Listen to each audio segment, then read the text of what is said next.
కర్కాటక రాశి వారికి ఈ వారం ఎలా ఉందనేది చూద్దాం. కర్కాటక రాశి వారికి వచ్చేటప్పటికి ఈ వారంలో మనం గమనించినట్లయితే సప్తమంలోకి కుజగ్రహ సంచారం అనేది జరుగుతున్నది. అలాగే అష్టమంలోకి రవిగ్రహ సంచారం అనేది. రవి అష్టమంలో సంచారం చేస్తున్నప్పుడు యోగా అనేవాడు.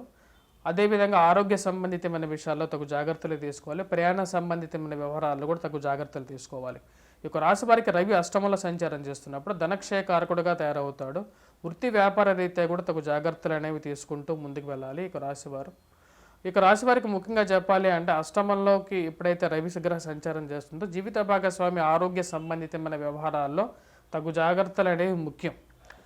అదేవిధంగా కుజుడు ఇక రాశి వారికి సప్తమంలో ఉన్నప్పుడు మొండి పట్టుని కొద్దిగా వీడాలన్నమాట. ఇక రాశివారు ఏదైతే తన పట్టినటువంటి కుందేలకి మూడే కాళ్ళు అనేటువంటి చందం ఏదైతే ఉందో వాటి నుంచి కొంచెం బయటికి రావాల్సినటువంటి ముఖ్యమైన సూచన.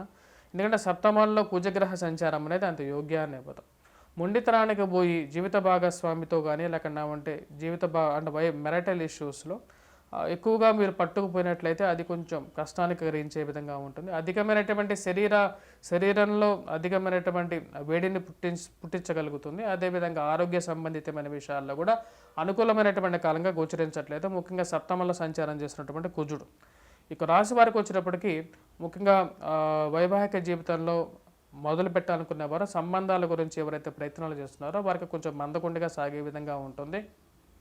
కోపాన్ని తగ్గించుకోవాలి ఇక రాశివారు. ఎదుటి వారితో మాట్లాడేటప్పుడు తగు జాగ్రత్తలు తీసుకొని జాగ్రత్తగా ఉన్నట్లయితే అనుకూలమైనటువంటి ఫలితాలు పొందగలుగుతారు. సామాన్యంగా ప్రశాంతంగా ఉండటానికి ప్రయత్నం అనేది ఎక్కువగా చేయాలి. మెడిటేషన్ చేయటం అనేది ముఖ్యమైన సూచన. అదేవిధంగా సూర్యనారాయణ స్వామిని పూజించడం అనేది కూడా అనుకూలమైనటువంటి ఫలితాన్ని ఇవ్వగలుగుతుంది. ధనం అనేది అధికంగా ఖర్చు అవుతుంటుంది. డబ్బు విషయంలో తగు జాగ్రత్తలు అనేవి తీసుకుంటూ ముందుకు వెళ్తే అనుకూలమైనటువంటి ఫలితాలు పొందగలుగుతారు. మాట్లాడేటప్పుడు కోపాన్ని ఎక్కువగా కంట్రోల్ చేసుకుంటూ ఉండాలన్నమాట. ఇక రాశి వారికి విద్యార్థులకు వచ్చేటప్పటికీ అనుకూలమైనటువంటి ఫలితాలుగానే చెప్పవచ్చు. విద్యా సంబంధితమైన విషయాల్లో వారం ప్రథమన్న కన్నా వారం చివరిలో కొంచెం ఎక్కువగా అనుకూలమైనటువంటి ఫలితాలు అనేది పొందగలుగుతారు విద్యార్థులు. వ్యాపార సంబంధితమైన విషయాలు నూతన ఉద్యోగ ప్రయత్న సంబంధితమైన విషయాలు ఈ వారం కొంచెం మందకొండిగా ఉండే విధంగా గోచరిస్తున్నది. వారం ప్రథమం కన్నా వారం చివరిలో కొంచెం ఎక్కువగా అనుకూలించే విధంగా ఉంది వ్యాపార సంబంధితమైన విషయాలలో.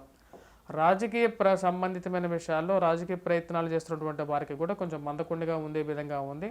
రవిగ్రహ అనుకూలత కుజగ్రహ అనుకూలత అనేది లేదు. ఇక రాశి వారికి మనం గమనించినట్లయితే షష్టమంలో ఉన్నటువంటి శుక్రుడు యోగకారకుడు షష్టమంలో ఉన్నటువంటి కుజుడు అలాగే శుక్రుడు కలవబోతున్నారు. ఎక్కడ కలవబోతున్నారు అంటే ఇక రాశి వారికి వచ్చేటప్పటికి సప్తమంలో కలవబోతున్నారు కాబట్టి తగు జాగ్రత్తలు తీసుకోవాలి. శుక్రుడు సప్తమంలో ఉన్నప్పుడు అంత యోగ్యాన్ని ఇవ్వడు. అన్య పురుషుడితో అనుకూలత అన్య స్త్రీతో కలవటానికి ఆస్కారం అనేది గోచరిస్తున్నది కాబట్టి తగు జాగ్రత్తలు తీసుకోవాలి. రజోగుణ కారకుడైనటువంటి కుజుడు అంత యోగ్యాన్ని ఇవ్వడు కాబట్టి సప్తమంలో ఉన్నప్పుడు తగు జాగ్రత్తలు తీసుకోవాలి. వివాహ ప్రయత్న సంబంధితమైన విషయాల్లో కూడా కొద్దిగా మందకొండిగా ఉండే విధంగా గోచరిస్తున్నది అనమాట. ఇక రాశి వారు చేసుకోవాల్సినటువంటి పరిహారాల గురించి మనం చూసినట్లయితే ముఖ్యంగా కుజుడు రవి అంత అనుకూలమైనటువంటి స్థానాలు లేరు. శుక్రుడు కూడా కుజుడితో కలవబోతున్నాడు అన్నమాట రాబోతున్నటువంటి స్థానాల్లో.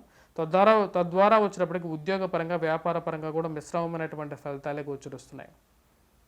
ధన సంబంధితమైన విషయాలు అనుకూలత కోసం ఇక రాశి వారు రవిగ్రహ అనుకూలత కోసం సూర్య నమస్కారాలు అనేది చేయాలి కంపల్సరీగా. అలాగే రవికి అర్ఘ్యాన్ని సమర్పించడం, సూర్యాష్టకాన్ని పఠించడం, రవిగ్రహ కవచాన్ని పఠించినట్లయితే అనుకూలత పొందగలుగుతారు. అదేవిధంగా ఆదివారం పూట సూర్యనారాయణ స్వామిని పూజించినట్లయితే అనుకూలమైనటువంటి ఫలితాలు పొందగలుగుతారు. కుజగ్రహ అనుకూలత కోసం కుజాష్టకాన్ని పఠించినా సరిపోతుంది. లేని పక్షంలో వచ్చేటప్పటికీ రాశి వారు సింధూరాన్ని ధరించినట్లయితే అనుకూలమైనటువంటి ఫలితాలు పొందగలుగుతారు.